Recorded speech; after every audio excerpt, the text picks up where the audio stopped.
First of all, there is Jo Barker. Can you wave, Jo, so people can see you? There we go. There she is.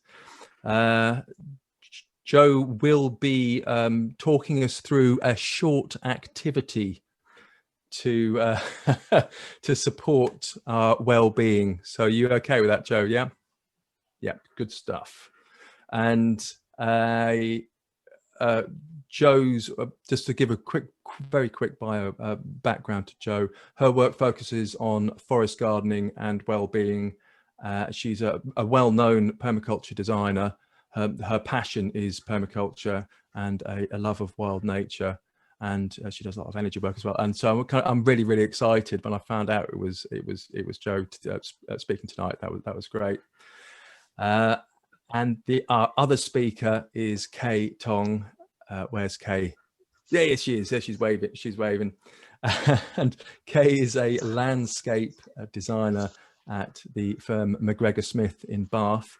Her research degree was in psychology, and she's very interested in the healing power of landscape, hence the move to becoming a landscape designer. I hope I've got that right, Kay. On the question of tech, please do stay on mute and keep the questions in chat, please. The structure of the session is that we're going to have two 15-minute talks. Kay will be speaking first. She'll be speaking about describing the scientific basis for why we experience a sense of well-being when we are in a garden, and in particular why a forest garden is so good for this. And Jo Barker will be posing she will be posing a question to the attendees about how we define well-being. So this is what we're going to be using when we have the breakout sessions. And in her talk, she's just going to describe how to put some of these theories into practice, including both the tangible and the intangible elements. And so she's kind of covering the more spiritual dimension as well. So it's not just the practical, there's a kind of deeper side to this as well. And yes, there is going to be a breakout. So I have the two talks. There's going to be a breakout. You'll be randomly put into groups of about 5 to 6 people, and then you'll discuss what has been talked about in the talks. And there is a fantastic bit of tech called a Jamboard, where you can write things and draw things, but only use a Jamboard if you want to. I think what's really important is making the connection with the people who are in your group and discussing the kind of issues that have been raised. And then we'll come back and we'll have a few minutes to discuss to go over those issues and to talk about it in more detail. And I remember Nikki was in last week's session. She gave an example. She gave a quotation. I just wanted to talk about from the last session what really struck me as a kind of one of the most powerful kind of illustrations of the healing power of gardening and of forest gardens is from Beth Morgan's talk. And she described a patient from the kidney dialysis department in the hospital where the forest garden was created, who was at the end of his life, and he came into that forest garden every day and at the end of his life. And I just found that incredibly powerful, because it's healing, not just healing to get better, but also healing in all sorts of ways.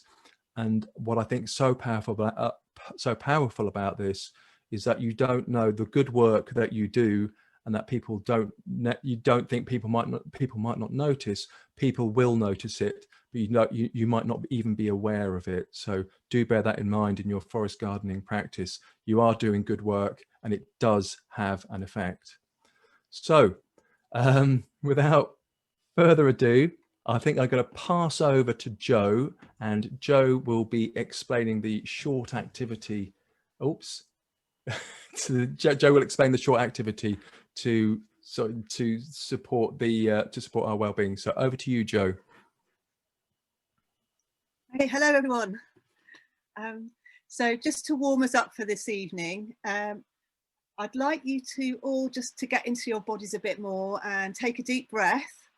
And we're going to do, and you can shake yourself around a bit, just to set the scene for tonight. If you can close your eyes to do this, we're just going to do it for a few minutes.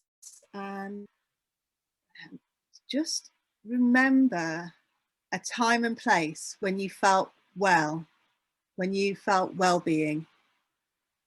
It could be the last time or some time in your life. And just spend some time in that place in your mind. And use your senses. What do you remember? What can you sense? What can you hear and see? What can you touch? When was it? What was it like to feel well?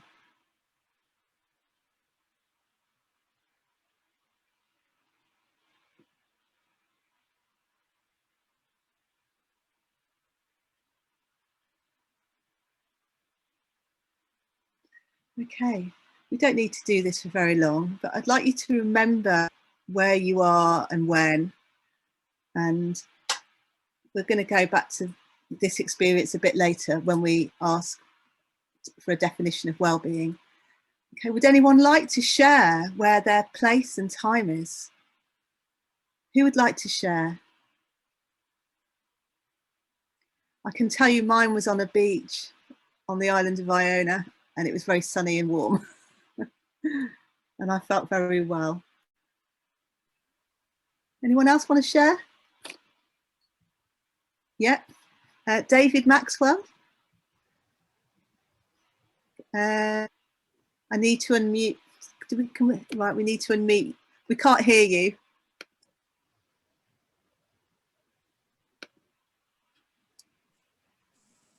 On the allotment, Okay.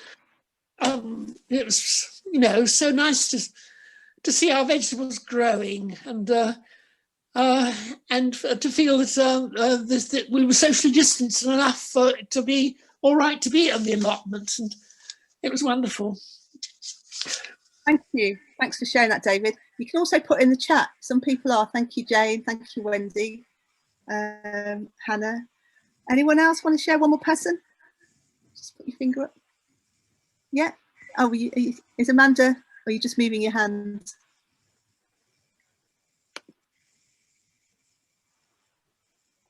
One more person sharing? I will. I'll share mine. Can you hear me? Nick. Was actually a couple of weeks ago when there was all that snow, and I was pulling 2 grandchildren through a forest with the snow. But funnily, it was more of a happy moment than a well-being moment. I don't know how to define the two, but it immediately came to mind as being a time when at peace in the wood with the snow, the smell and the look and the grandchildren. So it's brilliant. Thank you for sharing, Nick. I think there's a common thread to all of these memories, which I thought there might be. Can anyone spot it? They're all outside. They're all in a natural place, which I thought that would happen. Okay, well, that's that exercise done. Thank you very much for your participation. Back over to. Are we over to me? Back to me. Sorry, Joe, you got cut off on the bit. Yeah, cool. Okay, thank you very much, everybody. That was lovely. Thank you, Joe. Now I'd just like to take you over for the first talk this evening is Kay Tong. So over to you, Kay, for your talk, please. Yeah. Thank you. Thank you, Jake. Let me share my screen with all of you. Can you see the slides?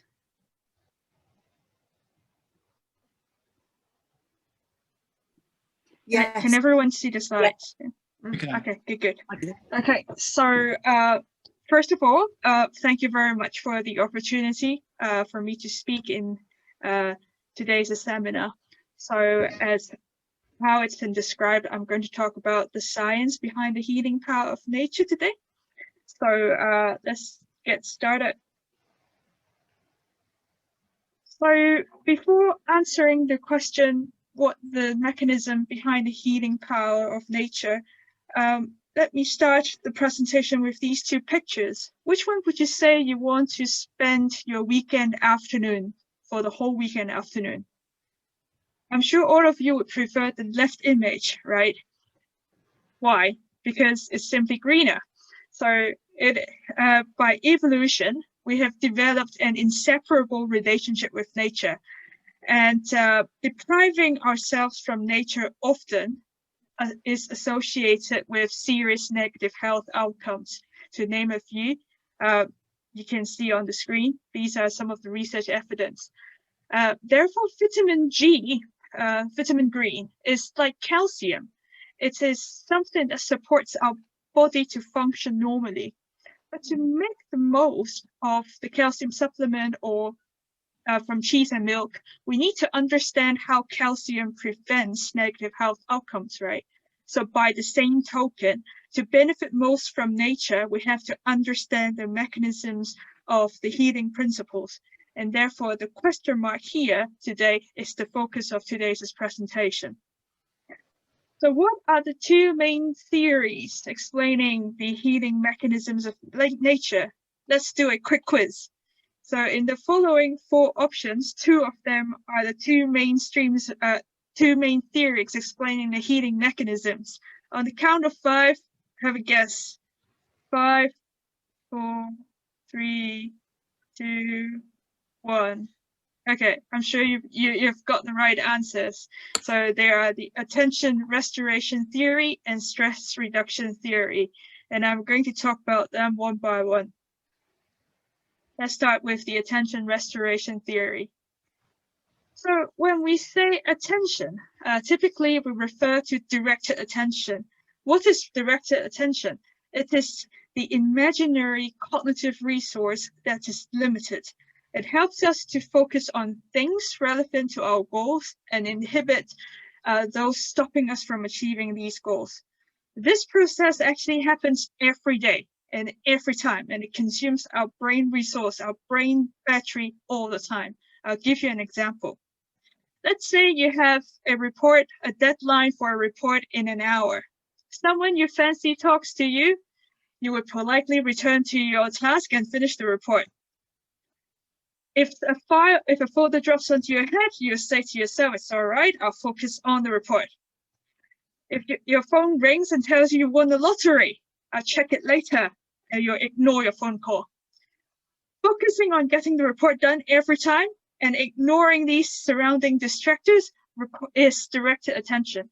It requires voluntary control that every time a distractor comes up, you have to reorient your eyeball and brain towards the task you need to complete, and therefore it consumes our brain battery.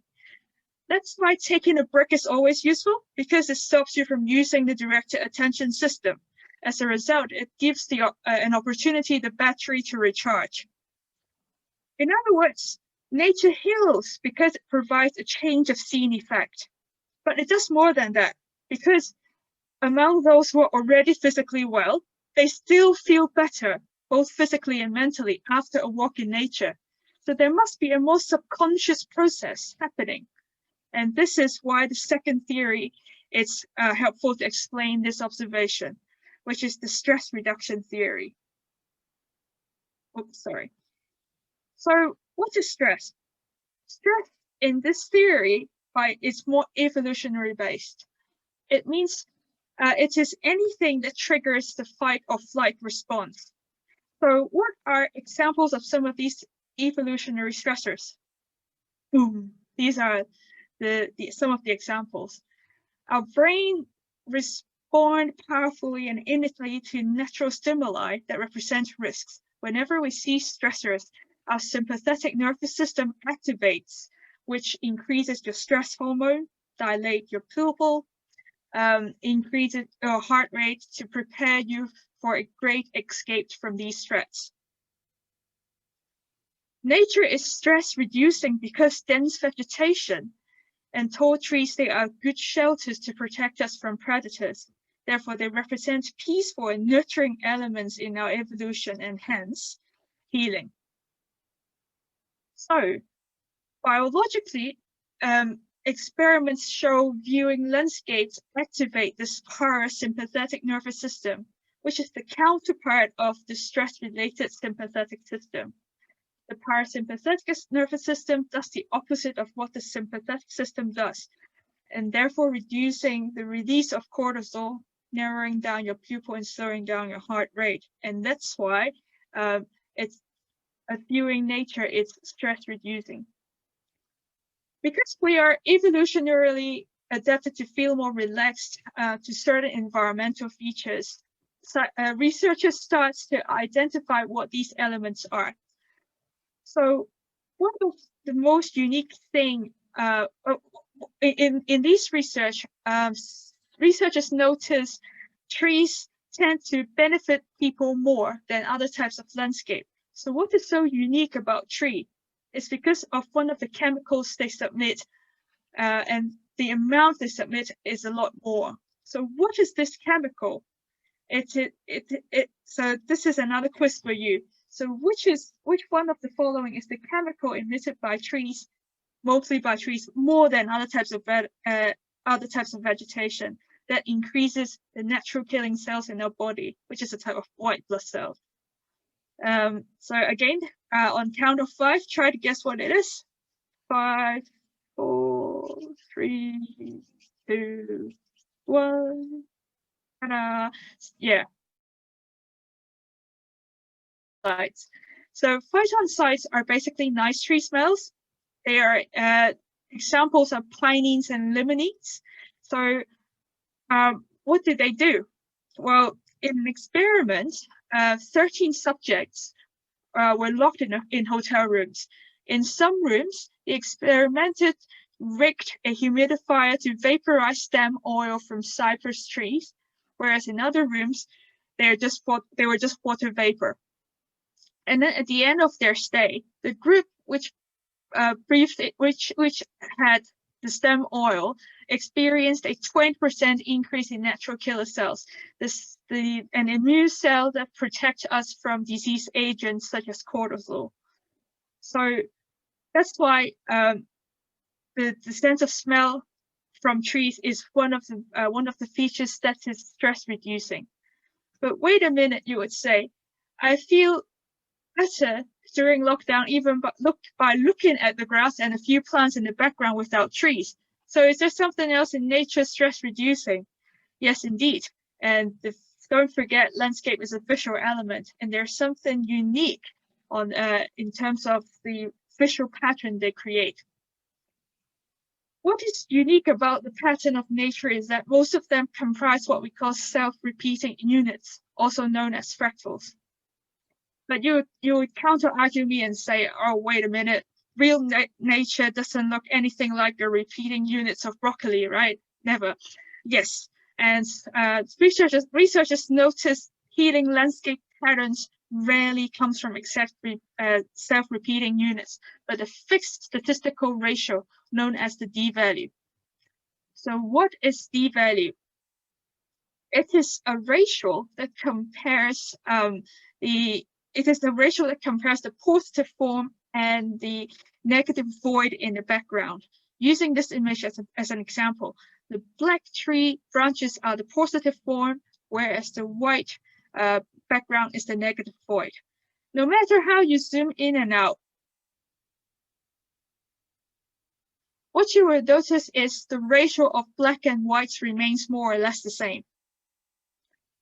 And according to research, the same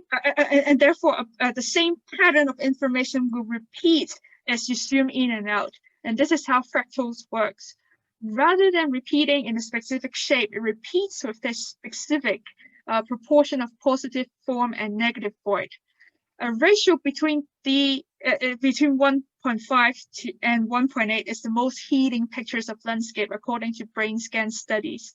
And this is the d-value that nature has by nature. So, and within this range of d-values, basically, our brain has evolved to perceive things effortlessly. When something could be seen effortlessly, psychologists say it has a high perceptual fluency count. For things that are high in perceptual fluency count, because they're easy to perceive. They trigger parasympathetic responses that are that like reducing stress hormones and reducing our heart rate, etc. So therefore, when viewing nature, we get stress recovery responses. So most of you probably noticed the healing principles I covered so far. They are more applicable to passive viewing of the landscape.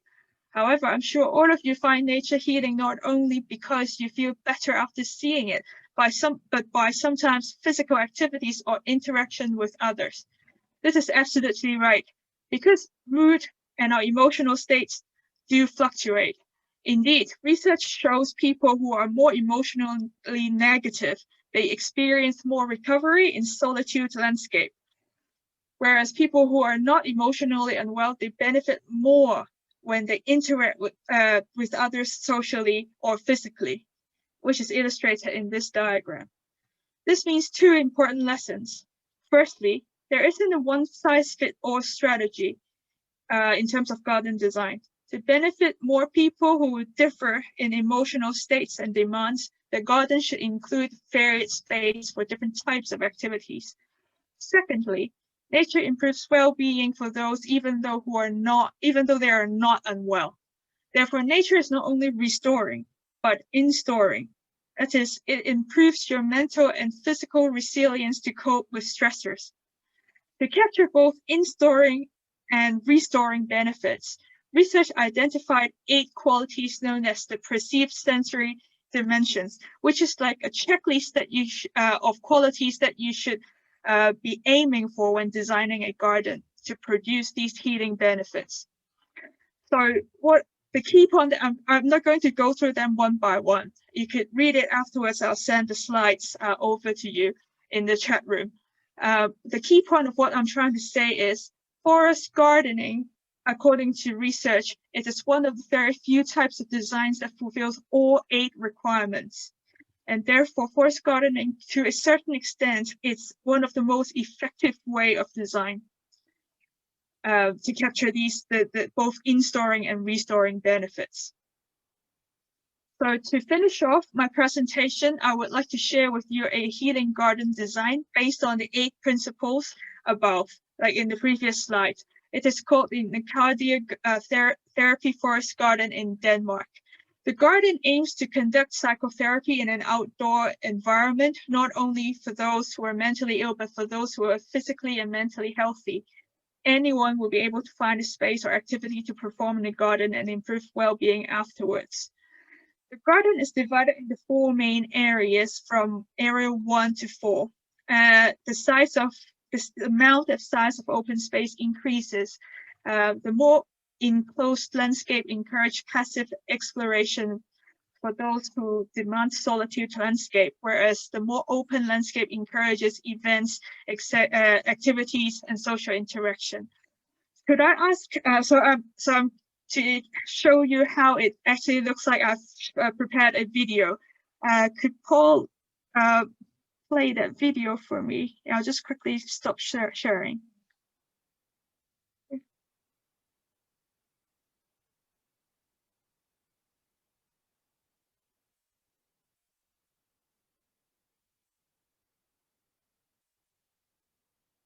Sorry, Paul, you're muted. I think if you unmute, then we can listen to the video.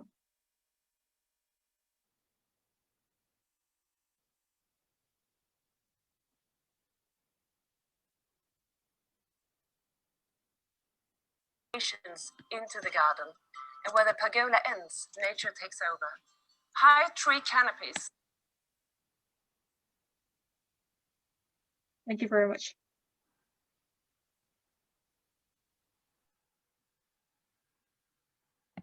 We are at the entrance of an Arcadia, and right here we can detect one of the design criteria called easy to interpret, meaning it must be easy for the patients to understand what the garden offers them and what they can and may do.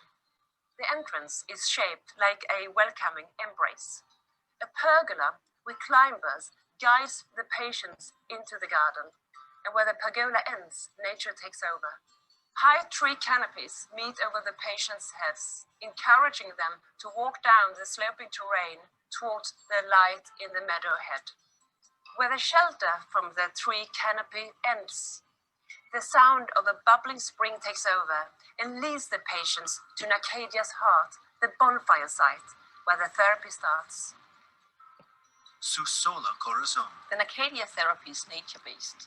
It means that we take psychotherapy outside and into the garden, and that we use different activities and experiences in the environment as therapeutic tools. Hereby, the garden not only becomes a setting for the therapy, but an integrated part of the therapeutic process. Stigstarter. The garden must also match the patient's treatment process by both supporting and challenging them, as well as providing meaningful activities all year around. Corazon. Here, the different spaces in the garden play an important role. The more secluded spaces are used for individual privacy, as well as therapeutic talks, whereas the more open spaces are used for nature-based activities, which can provide different levels of intensity depending on the individual patient's needs and resources. Ulrich Sedini. We have conducted several research projects in the therapy garden Acadia. The aim of one of them was to test the efficacy of the nature-based therapy we offer to people suffering from stress. The results show that Nacadia therapy had a medium to large effect on mental health, which was sustained over a year after the therapy ended. Also, some other positive long-term effects were detected. For example, the number of times the patients contacted their general practitioner or took long-term sick leave both decreased significantly. And our patient interviews also suggested that our therapy had a positive effect. One patient said, "I have learned so many tools from being in Nacadia. So even when the therapy stops here, I think I will never go back into the same high level of stress I was in before." I'm actually certain of it. The garden was funded by Real Dania, the Obel Family Foundation. Thank you, Paul. This is the end of the video.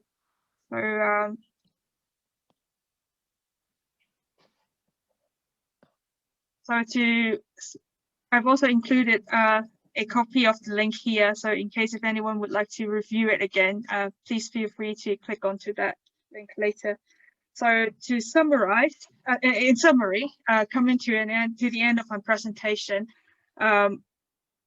this is a short summary of what I've covered. So there are two main theories explaining the healing power of landscape: the attention restoration theory and stress reduction theory. And nature not only heals, but it builds resilience to stressors, and therefore it's beneficial to everyone, even though they are well physically and mentally. And salutogenic environments have 8 qualities, and forest gardening, it's one of the most effective ways to capture all these 8 qualities. So thank you very much for listening. That's the end of my presentation. Sorry, I overran a bit. Sorry about that. Yeah, I'll just stop. In case if anyone who is interested in knowing more about the healing power of nature, I've actually created a blog recently, which talks about the scientific principles behind, and I've also included my contact detail. So please feel free to contact me afterwards privately if you do have any questions. Thank you very much for listening. Fantastic. Thank you so much, Kay. That was brilliant.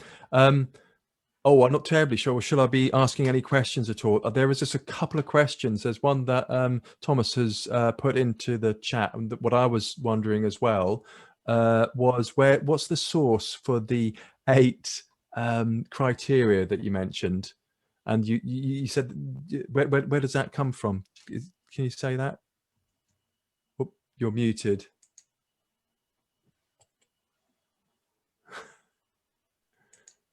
Hello. Yeah, hello. You're back. Okay. It's so when we watched that video, there was a lady at the beginning who spoke at the entrance of the garden, right? She was the researcher who actually identified these 8 dimensions. The 8 dimensions were what we were basically factors that identified based on the numerous studies conducted in many parts of the world. So basically, people asked how people rated how much how much participants benefited from viewing certain types of landscape, and then they compare these pictures and try to factor analyze, which is actually a statistical technique, to see the common factor present between pictures. So let's say if you have a picture that has a very open landscape and another picture that has a very enclosed landscape, and then the more picture, and then if you have a big enough sample, then you will start to notice a pattern that some people prefer certain types of, some people prefer more open landscape and some people prefer more enclosed landscape. And therefore they start to see, like, based on these preferences, they came down with the 8 qualities for as the basis of design. I could quickly flip through my reference and include a link to that research paper if anyone is interested in. Oh, that'd be fantastic. Pop it in the chat would be brilliant. That'd be lovely. Yeah, I'll do that. Yeah, I'll do fantastic. That, okay, well, I better move on. Lots of questions. If you have any more questions, I think we will deal with any more questions later on at the end of the after we come back from the breakout rooms. Okay. So if there's any more, if anybody has any more questions they would like to ask, we'll put them together and ask them when we come back out of the breakout room. Is that all right? Good. I hope so. Right then, on to our next speaker of the evening, Jo Barker. So without further ado, over to Jo, and with her talk, putting some of these theories and ideas into practice. I'm very much looking forward to this. Thank you, Kate, and over to Jo. Thanks, Jake. I think Paul's going to help me with the presentation. So I've put together a few slides to help remind me of what to say. So my talk's very different to Kay's. Thank you very much. That was so interesting. I love all this science and research that backs up what we're doing. It's just brilliant. I think we need more of it. Wouldn't it be great to have some films like that for places here? Well, actually, I've got some slides of places all over the UK. I did a bit of a tour last year between the lockdowns, and some of them are my projects that I've worked on. So my talk's divided into 3, and the first one's got a bit of our audience participation in a second, and the second bit's looking at just practical design tools and processes and how we can weave in designing for well-being. And the third bit is really just tying it up with plants and people and some concluding thoughts. And I'm going to do all this in the next 13 minutes. So so next slide, please, Paul. So I've already done that. And there's me in my garden. Actually, that was my garden last week. I've just moved house literally in the last week, couple of weeks. And that was my old garden. I made a forest garden there. And the picture on the right, which was also on the first slide, is Plants for a Future in Cornwall, which is over 30 years old now. It's an amazing place to visit, and it just made me feel so hopeful.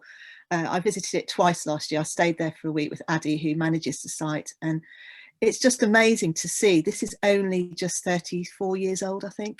I think it was made in 1987 originally, the first bit.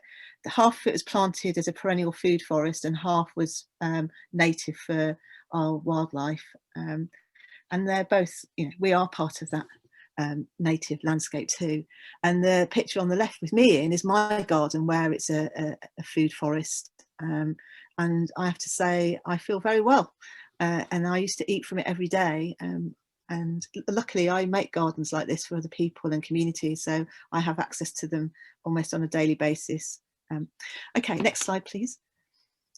So here's the audience participation bit. So what do we mean by well-being? So I designed a garden, which is this one in Hythe, which is in Kent. And I trained as a landscape architect too. I used to be a community landscape architect for a long time in Manchester and North Kent. And I've specialised in forest gardens for about 10, 12 years. And it's like healing's part of what I do as well. And when we designed this garden, we really asked, what do we mean by healing and well-being? And it was interesting because I thought I realised what it was, but I spent some time thinking about it. So I'd like you to just think about, what do you think of, what do you mean by well-being in a forest garden context? What does that actually mean to you? How would you feel? What would you be experiencing if you were feeling well-being? Could you please put something in the chat? We'll just spend just a couple of minutes doing that. I'm going to post something too. So I'm going to think about this. So what do I mean?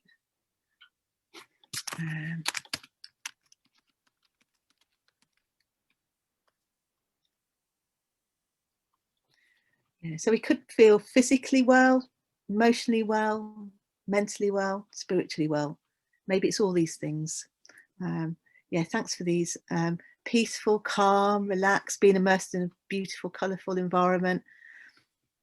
A relationship with the plants and spirits where we live, fresh air, serenity, contentment, I guess, being content, personal awareness of thoughts, emotions, etc. Feeling alive. These are all fantastic. So I think all of these describe people's well-being. An antidote to past traumatic experience, a place that counters that. Yeah, I can relate to that. I was very traumatic moving, actually. Yeah, I mean, this is quite, yeah, well-being, yeah. And so when we design for well-being, how do we do that? How do we bring that in? So thankfully, there are a lot of things we can do which are very formulaic, and there's other things to be aware of. So that's what I'm hoping to cover in this talk. Next slide, please. You can keep posting. I think it's really interesting to hear what people say. In the Hyde Garden, interestingly enough, I won't go back to that slide, but I'll just say that I realised it, for me, it meant a feeling like going on holiday.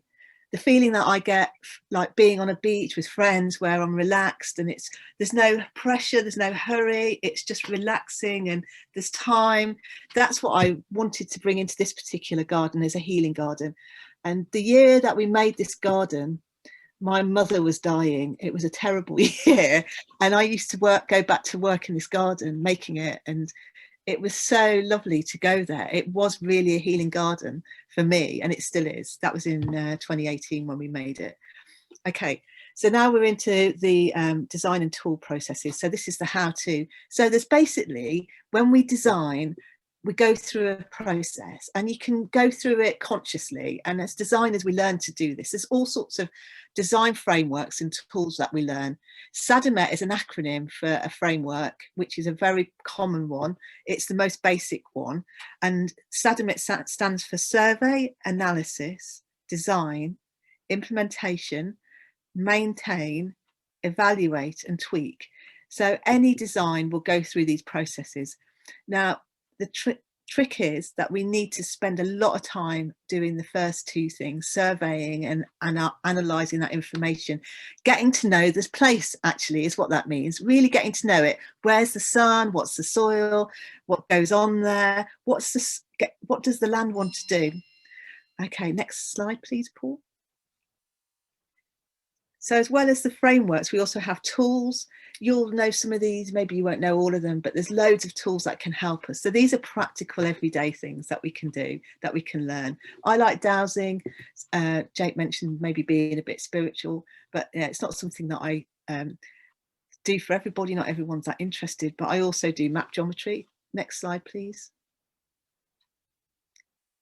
Here, I find that every site has geometry. For me, this goes with dowsing, and it's like sacred geometry. It was very common in medieval times and the Renaissance, and I think all good designs, like Corbusier, the famous architect, they all use sacred geometry, and I think it adds a symmetry and harmony to the land. It's something that I do for clients that want it. This has got the flower of life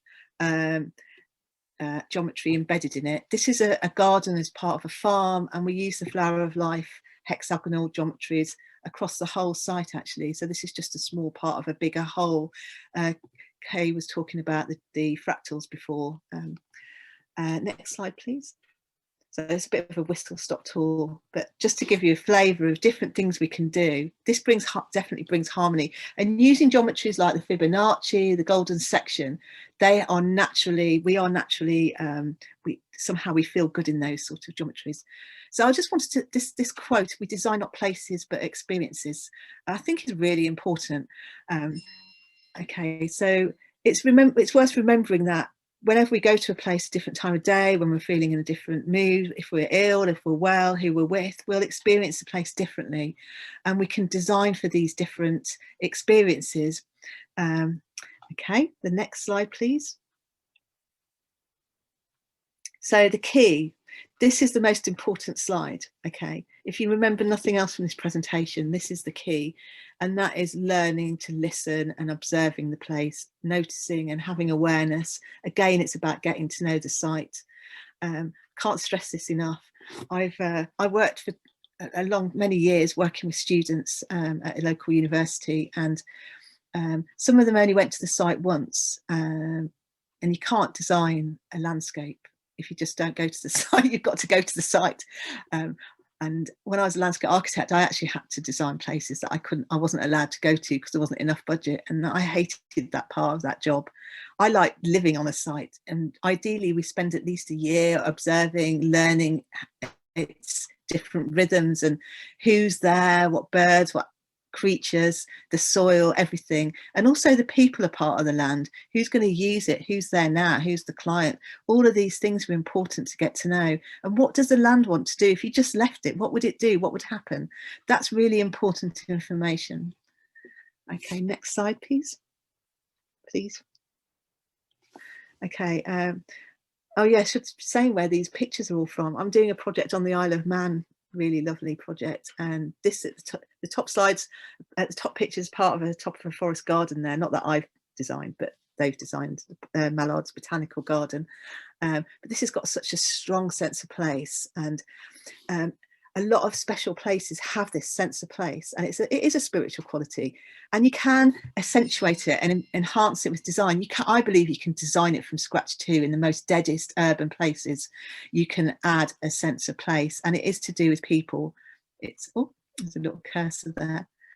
Okay, so this is more of the intangible part of it, and I think naturally forest gardens, when we let them do what they want to do, which is the whole point, they will create their own sense of place naturally. Okay, next slide, please.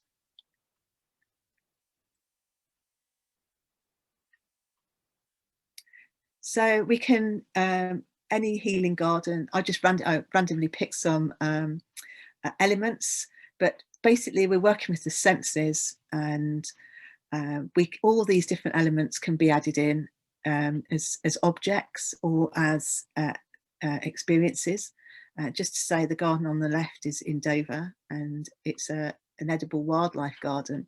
But someone pointed out to me that you don't eat the wildlife. So I've been saying this for years. So I have to start saying it's a garden for wildlife that you can eat.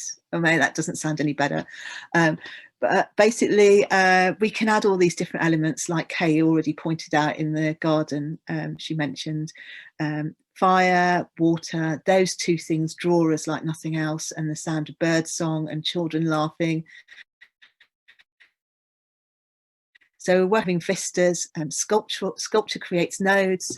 We need enclosures, but we also need open spaces. We need somewhere to sit. I've designed gardens based on a number of sitting places. I've also been to many gardens that don't have any seats in. So having seats is really good, seats that you can be on your own or with other people. Next. And we can also integrate ecological principles, which is a special bit of forest garden design. These principles are part of the National Forest Gardening Scheme principles. So diversity. So this can be the diversity of different plants, of different people, of different uses, different, for example, vulnerable people. We have, there's a whole load of things we can do to help people experience and be safe and access the place, whether it's a physical special need or an emotional or mental special need. There's things we can do with design. I worked on a project in Luxembourg a long time ago called Jardin de Vilts, and it was designed for people with special needs by people with learning challenges, and it was maintained by people with social needs. It was one of the most awesome projects I've ever been involved with, and I was there for a summer helping. Anyway, that was, I've never seen a project like that. It was a good model, a good pattern for a project, I think. Some more principles are, we've already talked about observe and interact. That's the key. You know, when we observe and notice things, then we interact with those observations. We might have to tweak something or change or just enjoy the garden. And that's part of the well-being, is just relaxing and enjoying. All waste is an unused resource. I think that's a cool one. All unused resources are also pollution, so we need to not have unused resources but use them, and resources can include people's time and energy, and there's ways to use if we can see something as a resource, then we can find a way to use it. Minimum effort for maximum yields, that's one of the key things with forest gardening. Eventually the garden will be not quite self-maintaining, but going that way more and more, and over the years we'll create more and more yields. And edge is an important principle as well. The most diversity is on the edges. There's loads more ecological principles, and when we embrace those principles in design, then it just creates a more fantastic design. Okay, next slide.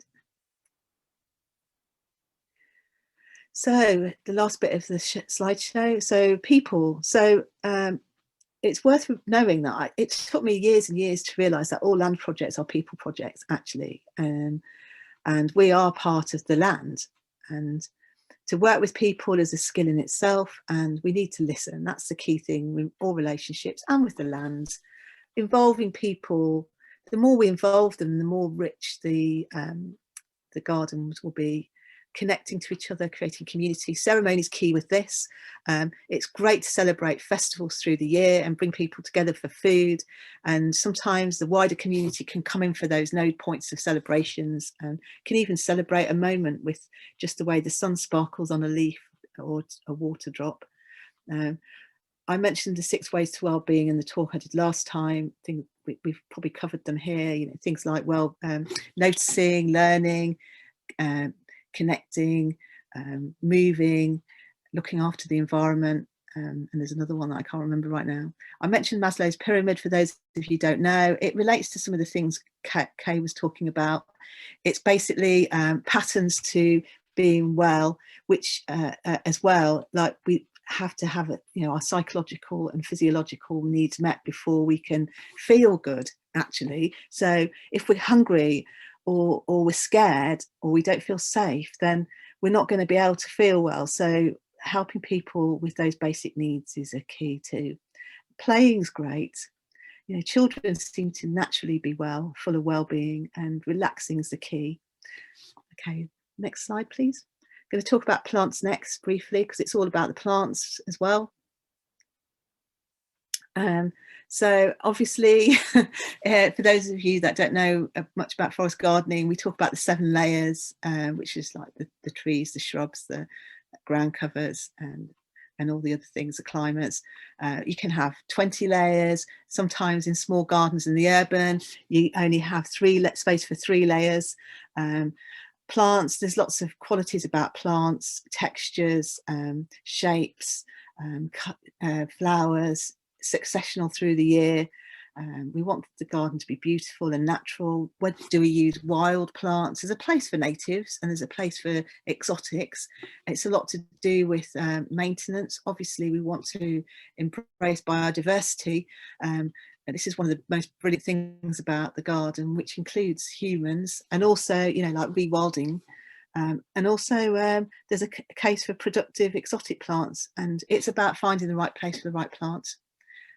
Just to say, these gardens, that one's in Ramsgate, the one that's under the word Ramsgate, which is a lovely garden, and has lots of, we found a super salad with over 300 things in one day. And the bottom picture is the Eden Project has an amazing series of forest gardens, which are for well-being. And that's the picture of the salad is a super salad. It's got lots of flowers in. One more slide, Paul. The last one.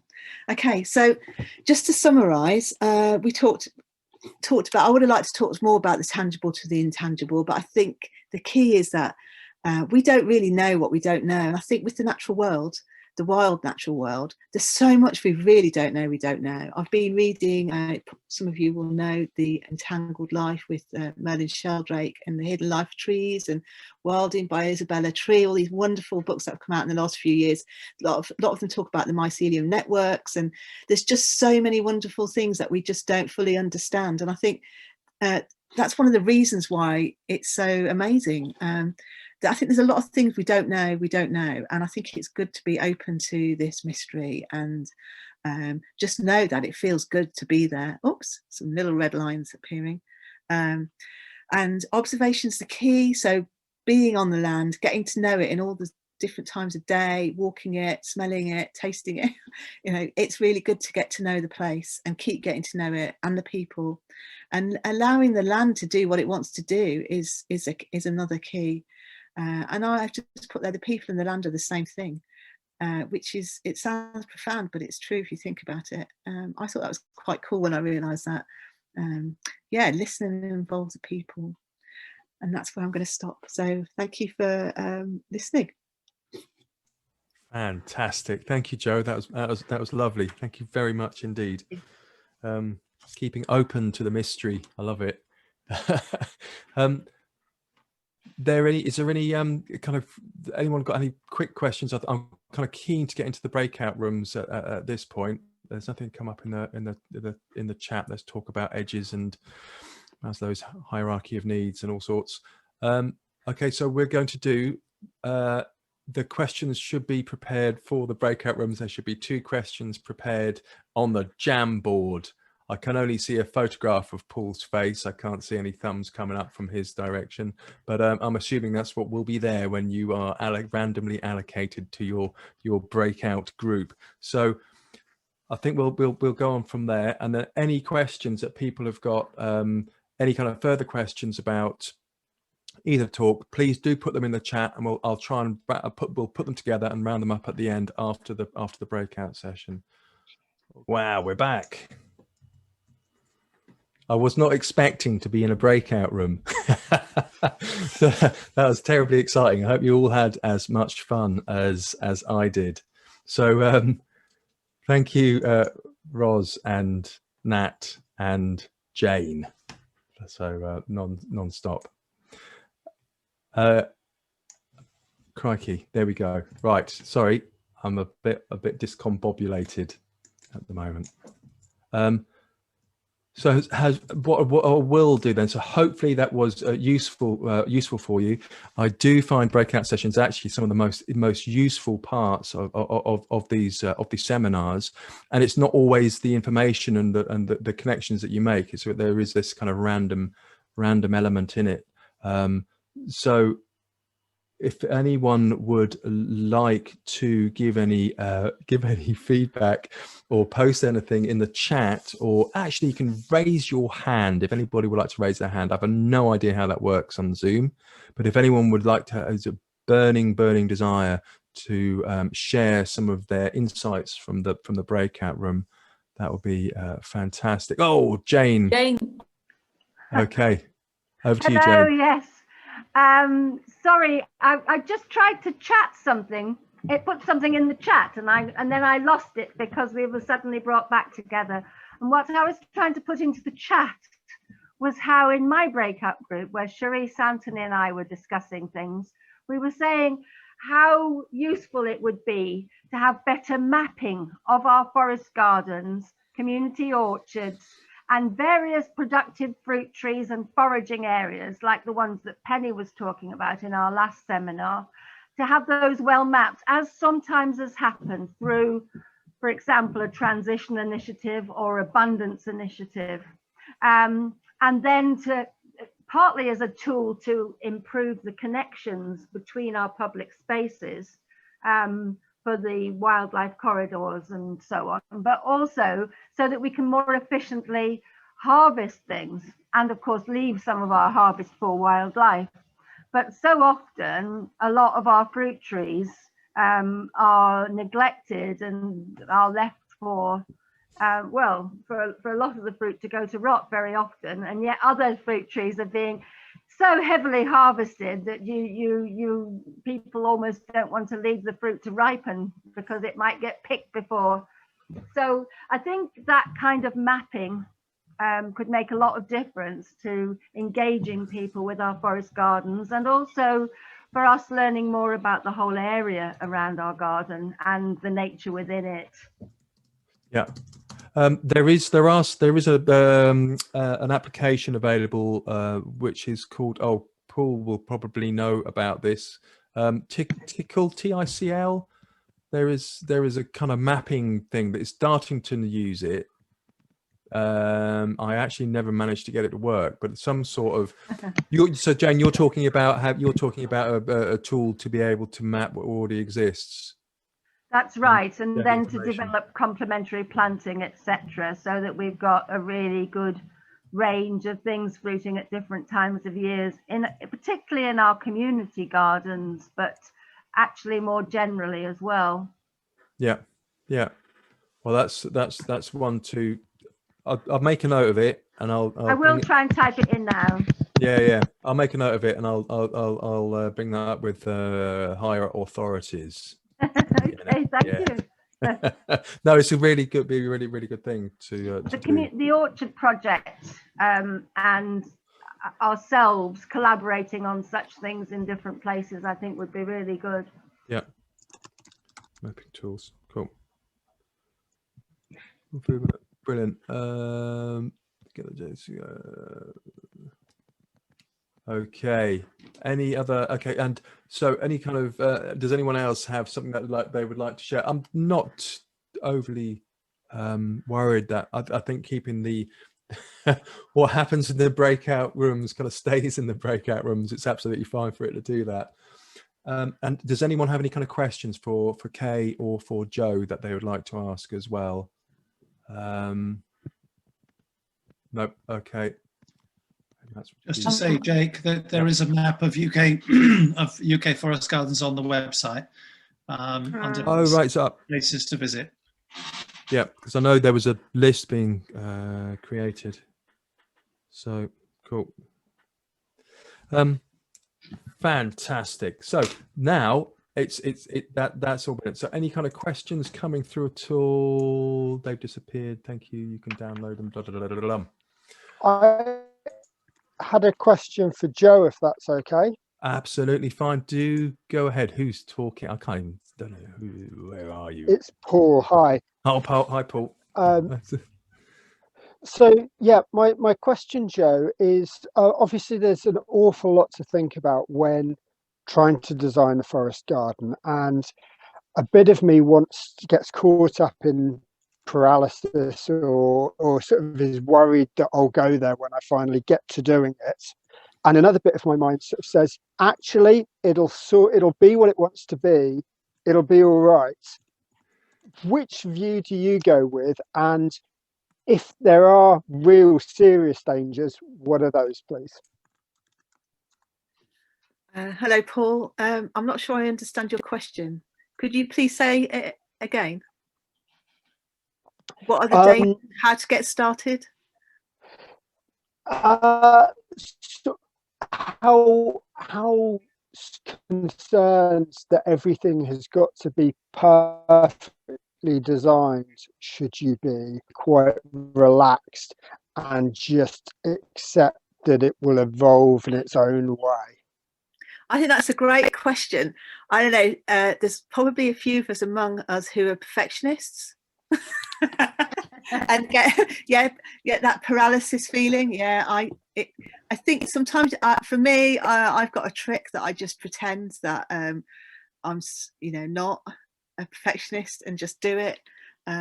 So there's certain tricks that I have to do, like 10 minutes, just do something for 10 minutes just to get something down. I've been doing a design today and I had a bit of imposter syndrome, and it's like I feel embarrassed to admit it, but I know it's more common than we realise. And it's like, I can't do this. Who do I think I'm going to do this design? And I just have to go, right, I'm just going to do it anyway. And if I'm an imposter, I'll deal with that another time, and I'll just get it out, and then I get in the flow. So it's about getting in the flow, I think. There are some concerns, though. I mean, it's good to check things out if you're not sure. There's lots of practical things we should be aware of, you know, like electricity lines, you know, those sort of services, we might need to be aware of those. People's boundary lines, that can be an issue. If you get a survey done, you know, double check things. I've worked for an architecture company where they literally, the building didn't fit the site, you know. I've actually remember a project where the building actually had to be moved because it wasn't in the right place. So these mistakes get made, but I think we just have to go and do the best we can with what we know, and just be aware that actually a design is only a snapshot in a moment, and it always changes when we start doing things, actually. Yeah, but be brave and keep taking the next steps. I hope that answers your question. It does. All right, thanks, Paul. Lovely. Right then. So I think Victoria has a question. Oh, sorry. The hands of Victoria. Over to Victoria. Where is Victoria? Has she got her hand up? Oh, there you are. Can you unmute yourself? Yeah, oh, yeah. There you go. Hi. I'm really interested in accessible landscapes in respect to people who have hidden physical disabilities or are partially sighted, and how the Forest Garden are going to make inclusive spaces around this area rather than exclusive spaces, if you know what I mean. So, you know, and how would you accommodate people walking through a forest garden that might have an uneven ground, you know, whether you're in a wheelchair or not, or whether you're partially sighted? So this is my question. Is that to Joe or to Kay or to everybody? Kay, then. Kay, are you there? Would you like to bring that up? Yeah, I think well, for me, like typically when I design a garden, whether it's based on forest garden principles or not, like typically there will be two routes for a design scheme. So one route would be flatter, and it will be easier for any types of user to use. And then another loop which tends to be narrower, and which tends to be more naturalistic and with minimal interventions. Maybe it's just mown grass or gravel or something very simple. So and therefore both type of users, like regardless their mobility, they will be able to access different parts of the garden. So when you plan your garden, it's always a good idea to plan two loops within so that you can circulate all spaces designed for the garden, and it is not only accessible by one path. The other advantage of having this two loop system is that it's for maintenance purpose, because oftentimes when you are trying to coordinate with people to do plant maintenance, there will be a lot of machinery going back and forth, and a lot of people will moving around the site. So having two loops then enable more flexibility in terms of how people move across when they do these operations. So that will be my answer. I'm not sure if I've really answered your question, but yeah, hopefully, yes. Lovely, fantastic. Okay, so thank you for that, Kay. That's very appreciated. And thank you for the question, Victoria and Paul as well. So what I wanted to say, yes, really was my kind of reflections on this is kind of staying with it. I think what is important with the design process, and I think design process can be a very fancy word that people think I am experienced designers like Joe will think, oh, I'm a designer, but that's, can I really do this? Everyone can do this, so you get better at it with experience. But it's really what you're doing with designing is to bear it in mind when you're thinking about the garden that you're planning, and to think about well-being in mind. So just to take away what Kay has been talking about this evening, about the different ideas and the theories behind it and the reasons for it, and Joe as well, what she was saying, the things to consider. I think it's bearing it in mind when you are considering the space that you're creating, and bearing in mind well-being when you're designing a forest garden. And for like Paul was saying, I think it will come naturally, but do think about it, do have that in mind, and then it will kind of work itself out. And from a personal experience, I find this very often when designing gardens, is that the solution will present itself. It won't always be immediately obvious. And every situation is different. Every garden is different, no matter how big or how small.